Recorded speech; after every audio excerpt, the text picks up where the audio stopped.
Hey, what's going on, Modern Eaters? Greg Hollenbach, the Modern Eater here. Here's a cool one. We're at an undisclosed location near you, and Jack Mancuso. It's good to see you. Yeah, nice to meet you. It's been awesome. This is very cool. I mean, you know him here across all platforms. There it is, Chef Cuso. And I don't know, congratulations, 6 million followers across all platforms. Yeah, just around there. Took about 4.5 years. Been making content. So I kind of just want people to get to know you as I get to know you. You have a huge following. Maybe people learn something new about you right now. So 30 seconds. How would you describe what you do? Well, what I just did was made the hottest seasoning blend I could possibly make using Carolina Reaper peppers. That's why I'm sweating right now. But yeah, no, basically I love cooking outside over the fire. Love cooking meat, mainly meat. So wherever I go, whether it's snow, wind, rain, sunshine, you know, in the mountains, any locations we go to, we try to get outdoors, get creative with it. We just post up, start a fire, and grill some meat. You're out cooking. Yeah. So that's your love. What got you into doing what you do, creating content? Was there like a moment in time? It was kind of like a happy accident, you know. I was just grilling up meat with my buddies in college, and then they convinced me to start recording it. Started recording it for fun, just to send between us all, you know. Yeah. And then once one video went viral, I was like, oh shit, this could be something real here, you know. So, and eventually I got my first brand deal, and I was like, okay, this could be nice passive income. Yeah. And then I took it a lot more serious, and it kind of took off from there. Yeah, so I see you as a creative, but I also see you as an entrepreneur and a businessman. A lot of those things don't mix when it comes into one person. How do you juggle all of those hats? Very busy. Severe ADHD, that could definitely be part of it. But yeah, I saw the opportunity that I was building a large audience. I was making a bunch of money for companies that would sponsor me in videos. And I was kind of like, maybe I could cut out the middleman, promote my own company, and then make myself money, you know, as I'm doing that. Because like maybe eventually stop making videos for some reason, something happens. I want to create something that lasts and lives longer than me, you know? I was gonna ask you that. So just erase the past 5 years, right? Say none of this was even in existence. What do you think you'd be doing with your life? Well, I'd be a mechanical engineer. So I went to college for mechanical engineering. I actually worked as a outside sales engineer up in the Bay Area, selling like commercial HVAC systems to like the military, Tesla, Google, and Apple. And while I was doing that for 2 years after college was when I was building Chef Cuso on the side. So I was like 24/7 working day and night, juggling the both of them. And then eventually, about 2 years ago, I got to the point where I was like, okay, I got a choice to make here. I'm gonna quit my good job I got going now and take the risk, and it was the greatest decision of my life. You know, that's powerful because there's a concept out there, the power of quitting, right? Yeah. And so looking at your sweat equity and saying, is that outweighing my potential equity, or is my potential equity much greater than what I'm doing in the past? So you said, I'm just gonna pull the bandage off and go right at it, right? Exactly, yeah, my mentality was, I got this opportunity sitting right in front of me. I could take this risk now. I can always come back to what I was doing before if it doesn't work out. Like, I'm not too worried about that. If it doesn't work out, I'll try something new. But got to take advantage of the opportunity at the right time. I saw the window and I had to do it. Yeah, talk about that window. You look at like your bio and just say your Instagram. You say, I'm not a chef. No. Talk about that. Yeah, well, I'm a mechanical engineer. Yeah, but you just like grilling and cooking outdoors, basically, yeah. Yeah, and then so like I don't want to take away from any chefs who have trained and worked in kitchens, because I've never worked in a restaurant in my life. So. But you're making delicious food, man. I make good food. I'm not denying that. No chance. That. So as we look at kind of the climate of content creation right there, there's a lot of creators that are out there.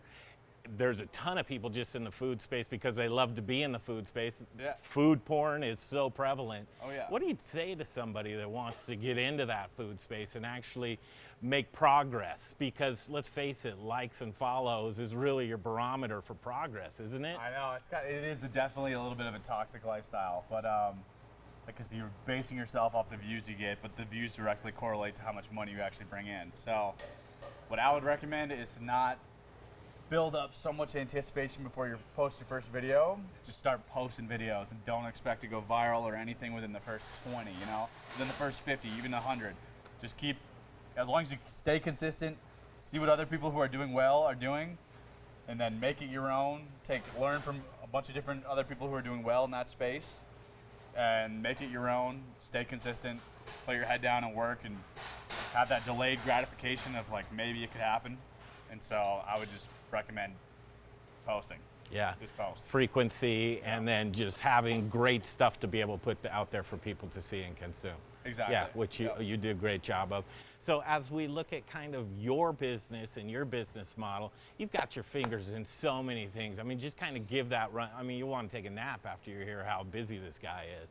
Yes. Like you've been on the road here past few days, yeah. which is not abnormal for you, No, right? no, it's probably fly somewhere about every other week right now, but which I don't love flying at all, so I hate it.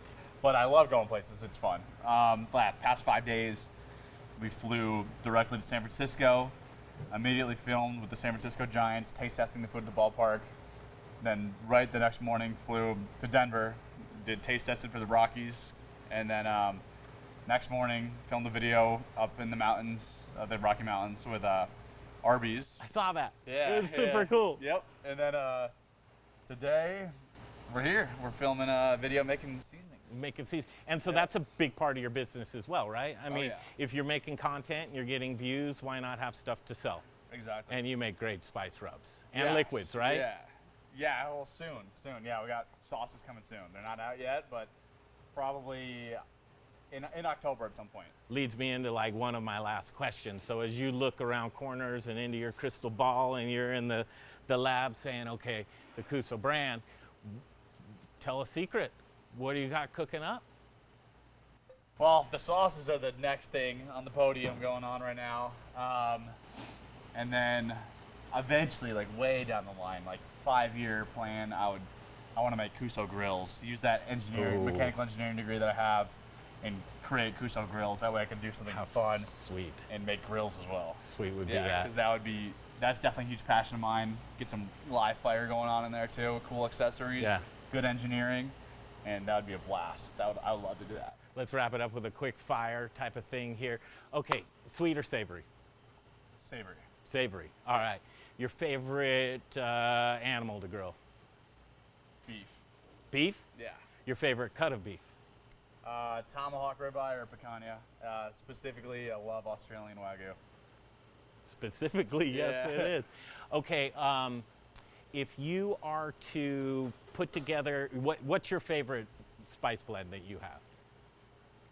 It really They're all your kids. It depends on what you're making, really. Right. So, I love the new ones. The maple bourbon, that is great on beef.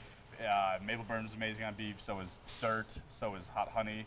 So is lemon pepper, actually, surprisingly, because it's not like too artificially lemony. Yep. And then if I'm making tacos or something, the tequila and lime habanero is amazing. Lemon pepper is great on tacos as well. And then gravel is a new one that's very underrated. It's just a super neutral seasoning, kind of like a Montreal steak blend, but it's also got that hatch green chili in there as well. It's coarser, and so I love mixing the gravel with any other seasoning in there as well to add another layer of flavor. Your favorite video and what was in it that you've made? Oh, my favorite video? It's not my most viral at all by any means, but I love building the igloo and grilling in the igloo. That was definitely the coolest experience, yeah. Influencers to you? You look at their stuff and you're like... Yeah, I would say other people who have built in successful brands in the food space. Yeah, I don't watch much content. I love Guy Fieri. Guy Fieri is awesome. You like Guy? Yeah. Very Gordon cool. Ramsay's roasted me a couple times, so I'm not a diehard fan, but he's funny. He's good. Mountains or beach? Mountains. You love the mountains? Oh, yeah. That's fantastic. I got to tell you, man, multi-purpose, very talented, just such a sweet, humble guy. It's been a pleasure to catch up with you today. Awesome. And thank you so much. Thank you very much. There he is. Awesome. Across all of his socials, it's just consistent, right, Chef Cuso? Yeah, Chef Cuso or Jack Mancuso. Either one. There he is. You're the man, Awesome. Mancuso. Appreciate you, Thank you, man. brother. That was awesome. I appreciate it. There you go, Modern Eaters.